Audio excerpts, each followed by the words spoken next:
So, everybody, my name is Bill Cousins, and I'm glad you're here with us tonight. We are super grateful to Jake, this is his magic. Like, he's the man in charge. It's his store. How long have you had it? 30 years? I'm the head dishwasher. Yeah. I'm the plumber and the electrician. Everything. Yeah, Burritt's just celebrated 39th year here. Well, it's great. And last year, he did a similar thing for us in a different location. I was like, no, I want to be in the store. So here we are. I feel like we're really lucky. So Less Cancer is an organization that I founded more than 20 years ago under the name of Next Generation Choices Foundation.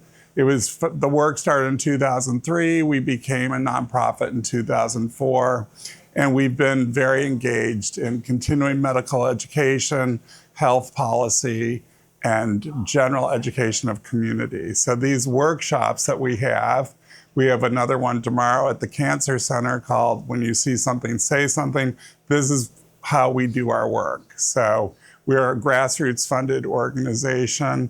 We don't have, giant tobacco companies teaching people how to not smoke, or, we don't have any of that kind of conflicted funding stream, which is tough these days. So we're really grateful for the grassroots donors that we have. We have about 5,000 donors, but a lot of them, a lot of our revenue is bake sale money.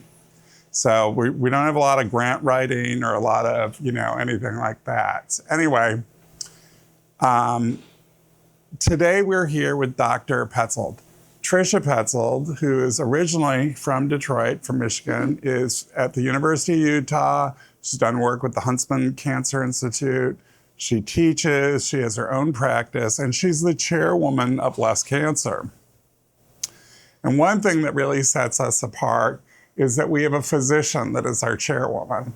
So there's everything that you'll hear today is entrenched in evidence, entrenched in science. There's nobody shooting from the hip, and you're never going to hear me citing medical information or science because I'm a C student from Wayne State University. Quite proud of it, by the way, but I don't dabble in brain surgery. I don't dabble in things. And so we're super lucky to have a great panel of scientists and physicians that guide us and guide our work. And I wanted to say that while Tricia does, the thing that sets Tricia way apart from so many people is that while she is a physician and a wellness expert, she doesn't do it. She's not shooting from the hip. She has tons of background, tons of education, and it's been super helpful and important for us on speaking on Capitol Hill.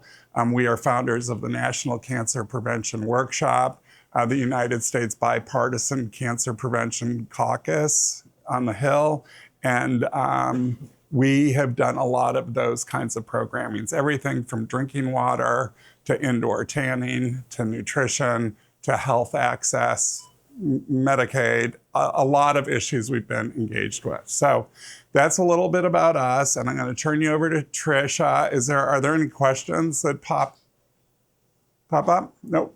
Okay, good.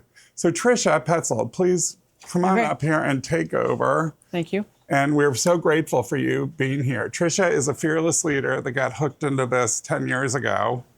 Not as chairwoman, but supporting us in a lot of different ways. And this is what happens when you have good work. You have to get on airplanes and travel and do things for Less Cancer, which we're so grateful for because it translates to a great community. And we love Traverse City. We've been doing work here for several years, over a decade. Anyway, gonna turn it over. Okay. Thanks, Tricia. Thanks, Bill. Thank you all for coming to this. I'm really excited to see you. Probably 8 to 10 years ago, I transitioned from being an emergency physician to doing health optimization, well-being, working on lifestyle, and learning about the science of nutrition and exercise, and in that, the University of Utah was transitioning to, actually a physician from the University of Michigan came over and brought integrative health to us. And And so we started a course called Culinary Medicine, and it's food is medicine, and it's a bit of a wave coming across the country right now in different medical schools. And it's driven by us, by patients, not by the institution, not by, and that's why I love seeing your faces here now, just knowing there's interest in this and wanting to learn more about this. We started, in my medical school experience, we learned about maybe scurvy if you didn't get enough vitamin C and biochemistry, but not very practical. How do you help someone who comes and they want to prevent cancer, prevent heart disease, or prevent diabetes, or treat it, or reverse any of those things? And that wasn't a conversation we had. And now that we have cooking, sort of cooking schools in our medical school, we actually teach cooking to medical students. And I think the important part about it is what they've done. They've actually done studies. If a physician exercises or eats well or has done any of this work themselves, they're much more effective to bringing it to clinic and applying it medically. And I think the bottom line is what we do every day matters, and even small changes of what we do every day over a period of time makes a difference. And so that's really the concept behind food is medicine for me, is that when you create an environment for health for people to flourish, then we flourish. And so it's part of, there's some information here. I kind of gathered some about, people always say what's the best anti-cancer food, and it's really, it's the pattern in which you eat and the variety of fiber and proteins and the colors of the rainbow and fermented foods and feeding the microbiome and our own cells, that it's a combination. But I did, even with that, put in some of my favorite foods and why they're health promoting that you can take with you. But what we're gonna maybe before I talk anymore, maybe what we should do is tell you what you have so you can snack while we're talking. And so I was gonna ask Kendall, who did the preparation, to walk us through what is on this colorful, beautiful plate. So before you today, there are 3 dishes, and the first one you see that has kind of that pinkish color, that is a roasted red pepper and beet hummus. And inside of that, there is touches of garlic and lemon, and it is served with rainbow carrots and locally milled and baked sourdough bread from the mill in Glen Arbor. And I just learned that is a refurbished old mill. Maybe everyone here knows that because you all live here, and I'm just, yeah. And they're growing the wheat, and they're kind of going back to old school technology, which I guess is. Take a road trip. Yeah, there's some health benefits to slowing it down and not rushing through that bread making process. So. And then in the boat on the plate, you see a summer chickpea salad, and it's got cucumber, tomato, red onion, black beans, feta cheese. And then the dressing inside of that is olive oil, red wine vinegar, lemon, and oregano dressing. And then the other boat that has kind of, it looks like peppermint bark. It's a honey and vanilla skyr crackle. So skyr is a Greek yogurt that's got some protein in it, and it has smashed raspberries and generous amounts of dark chocolate on the top. Thank you. Mm-hmm. Yeah. So help yourself as you want to enjoy that. The food that we chose was purposeful to try to be have a variety of different, like I said, colors, phytonutrients, fiber, and the yogurt itself is a high protein yogurt, and it's been mixed with some honey and some vanilla and then frozen, and then the mashed raspberries and chocolate on top, which has some antioxidants, and I think there's some joy in the chocolate too. So the I guess I'd love to find out from everyone here kind of what you're hoping to find out from today. And not everyone has to speak up, but anyone who wants to speak up, I'd love to kind of get an idea of how I can help and be as most useful as possible. But sometimes I need reminding, and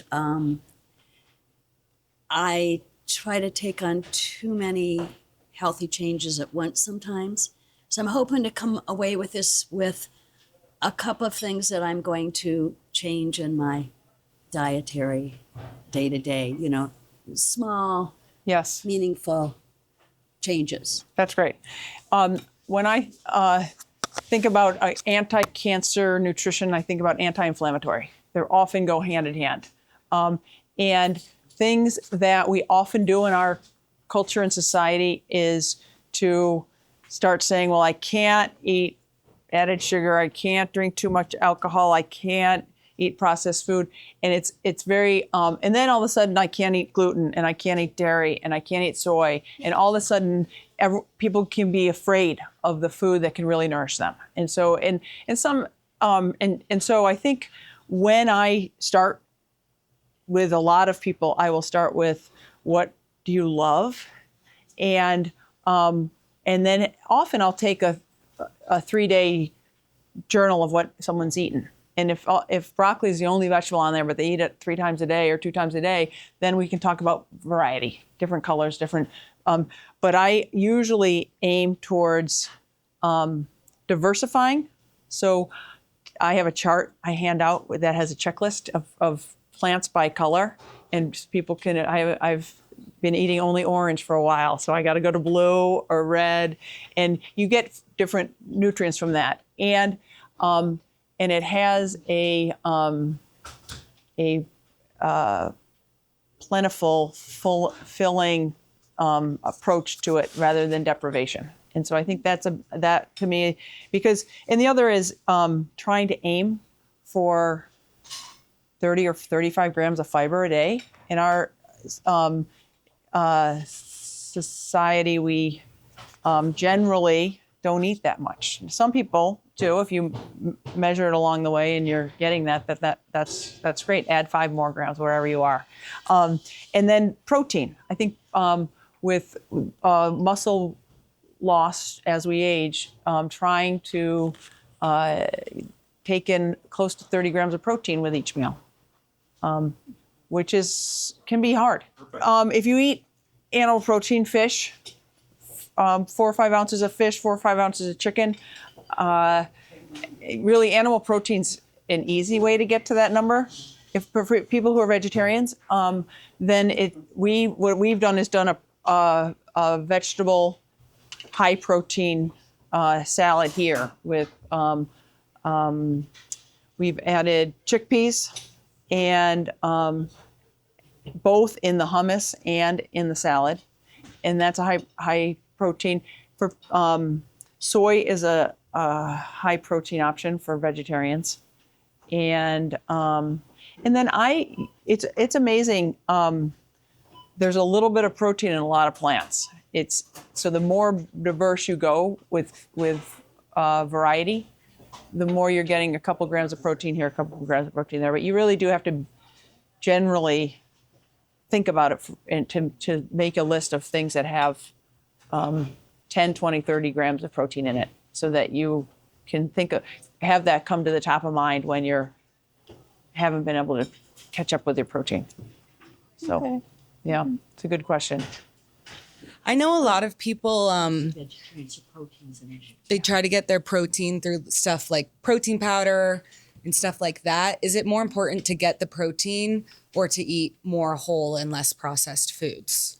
Good question. Really good. Really good question. Protein powder falls into the supplement category, and so it is supplemental. Number 1 is food, and so if you can get as much protein as possible through food, that is priority number 1. I get pushback all day long because I give the people a number like 30 grams times 3 in a day, and so there are a lot of people take protein powder, and so my recommendation there is to really read the label and have it as clean as possible. Any words that you don't have no idea what they are and you would never find them in your pantry, then I wouldn't buy it.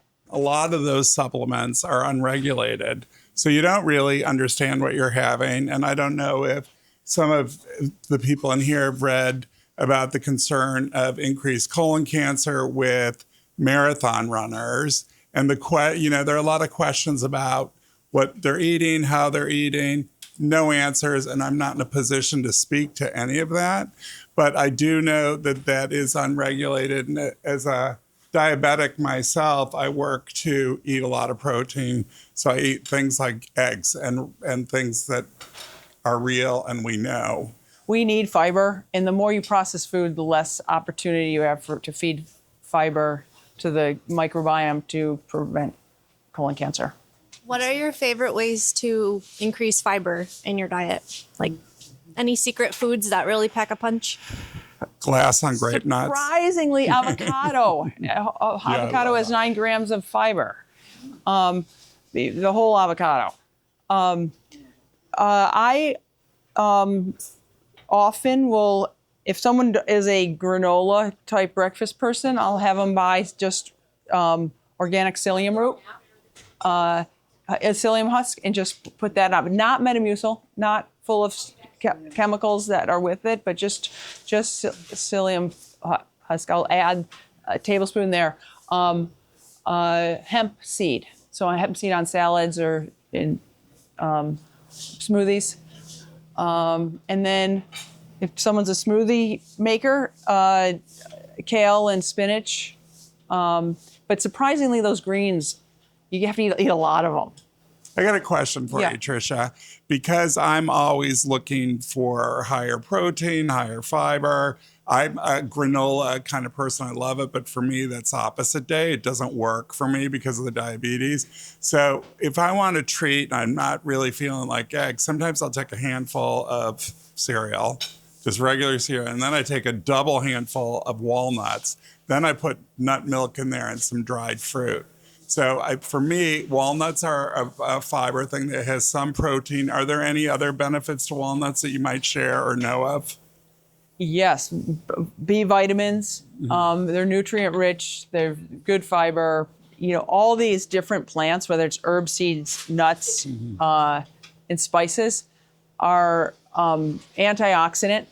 So they really are anti-inflammatory, anti-cancer. Right. And that was one of the biggest lessons I learned when I started teaching this 8 or 10 years ago, is that pepper wasn't and Mrs. Dash weren't the only recipes in the box. I grew up with a very bland palate of foods, and once I started adding herbs and spices, one, the food tastes better. You can use less salt or less sugar and get that flavor and all the health benefits behind it.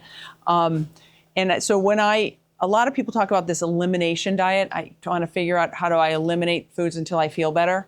I don't know if that's people have heard of this, but I've shifted it. And when I teach it, it's the illumination diet. It's equally important what we're adding in that we've been depleted in. Are there nutrients that we're just not getting because we don't have as much fiber in our food anymore, and we don't have as much magnesium, for example, in the soil, so it's not in the broccoli when we eat the broccoli. So really trying to, I think of working with patients, I often think these are opportunities for nutrient density. And I think in that shift of illumination and opportunity, people gently shift the relationship with food and see it really as a way to flourish and not be fearful of there's a lot of fear out there about it. So I try to really counter that. How do you do this on a shoestring? Yeah, that's a great question. You don't have a lot. The way Good question. we getting to know what's in the pantry, the food pantry in the community, knowing what foods I can recommend by knowing what's there, knowing the various grocers and where they have their sales and when you can get frozen fruits and vegetables, because those have the nutrient density that fresh do. And so frozen, and they don't go bad. And I think the biggest cost, 40% of our food is wasted. So a big cost for people is food waste. And so trying to, one, do that, and then look for sources that get food from grocery stores before they go bad and redistribute them. And so those are sort of the main things we work on. One of the reasons culinary medicine, particularly teaching nutrition in a kitchen, it's like you wouldn't teach swimming without a swimming pool. Like to teach nutrition without a kitchen or knowing what's in the pantry or the local grocery stores is a miss, I think, for physicians. And so I think what we get out of it what we're hoping to share with medical students is, one, how to stay curious. It's a creative space in medical education. There's not a lot of creativity. So when we present a space where people can be curious and never forget to be curious about the person in front of them when they come to see, if any of us come to see as a patient to a physician, when someone's curious about our life and who we are, there's a much better opportunity for getting the best care possible. And so I think in the culinary food as medicine kitchen space, we can teach that. And then being curious allows you to find out where the person is. Are they in a food desert? Do they have financial issues? Do they just hate vegetables? There's lots of different reasons why people aren't getting these nutrient-dense, fiber-filled foods.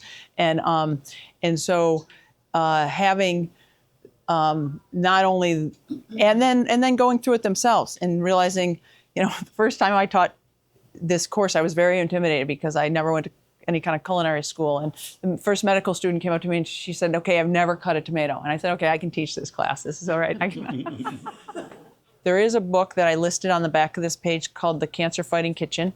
And I like how it's written because she talks about specifics a little bit, like I tried to do a few items in specific benefits from certain items, but she'll list it by symptoms, but she'll also list it, explain why certain herbs, spices, colorful variety of foods and how we're feeding the microbiome all contribute to reducing inflammation and protecting the immune system. The cancers and immune, as are most chronic diseases, immune mediated disease. And what we miss a lot of the times in medicine is that gut health is really important. Our food affects all aspects of our gut, and our gut, 70% of our immune system lines our GI tract because we become what we eat. I still see a lot of zero sugar stuff, and I get it. We don't want to go with the cereals that have a bunch of added sugar, and you have to read the labels.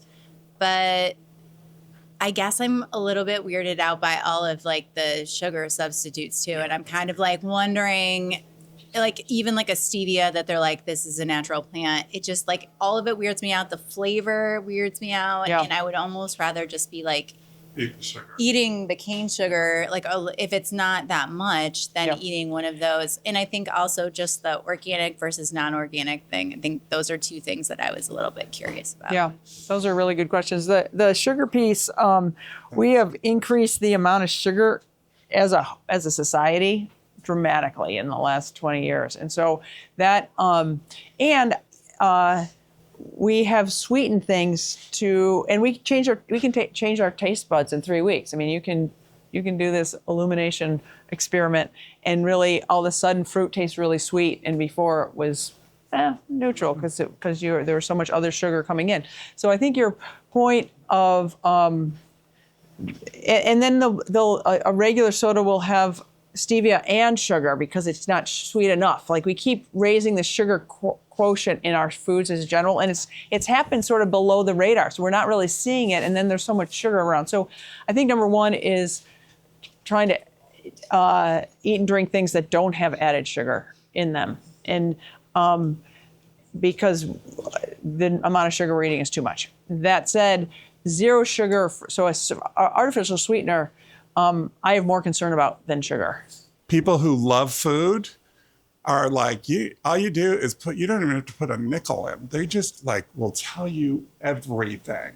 And so listen to them. Like, go to a specialty market and say, hey, what's the healthiest thing you got? And you'll be there for 2 days, What is it? right? Yeah, we're very educated in everything Here. that we sell here at Burritt's. We go down the rabbit hole, and I allow my managers to do the same. We've been to the fish markets. We know where our fish comes from. We've gone to the ranch where all of our cattle comes from, and we buy from a vertically integrated beef source where everybody that works for that company works under the same principles, under the same owner, and it's all hormone-free, steroid-free, antibiotic-free beef that's free range. It's something that we chose to sell because we want to serve it to our family and to our friends, but we've done that all the way across the store. So just what Bill said, talking to other foodies, about food in an environment like this that's a little smaller and more intimate, you can get a lot more information rather than going to a larger store where you're really on your own and you don't have to talk to anyone. So I do highly recommend coming in here, and my staff loves to talk food. Some of us talk a little too much, but ask questions, and we love to help with the variety aspect as well, because folks will get into the kind of the same rut with proteins or vegetables, but I like to have 2 or 3 ideas in my back pocket. So if somebody comes in and says, I'm so tired of chicken, what can we have for dinner? Then we work down the case, and we'll look at pork, we'll look at beef, we'll look at our vegetarian options, we'll look at a lot of different avenues just to kind of help people think a little outside the box and hopefully try something new and come back and do it again.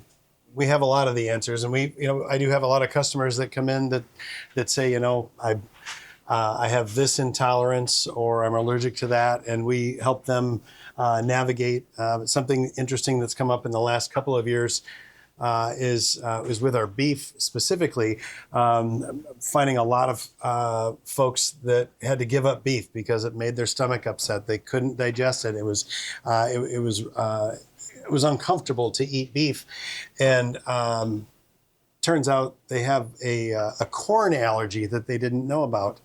All of our beef is raised in potato country out in Idaho and Washington, and instead of finishing the beef with corn, like 90% of the United States does, our company uses a Canadian method of finishing beef because they've got all these factory seconds from the potato farmers. Potato farmers need fertilizer.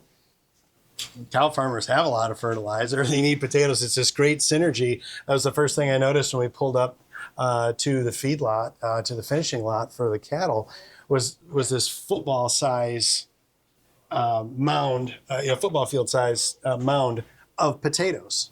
And that was really interesting to me, this great synergy that they worked out. But then now, working with customers here, they're coming in and saying this is the only beef that they can eat because they know that it was finished on potatoes. So we kind of work through some of those things. The other is with gluten. A lot of folks with gluten sensitivities can't have domestic flour, processed, like an all-purpose flour, but they can have like the Tipo Zero flour that comes direct from Italy, and they make their own breads. A lot of our wheat and corn have glyphosate on it too, and so when you get to that level, you're probably not getting as much. Thank you very much, Tricia. Well, thank you all for coming. It's really nice to have this kind of intimate experience, and thank you for sharing, and thank you for And asking Jake, questions. too, for doing all this work. And And Kendall, thank you. That was delicious. Thank you.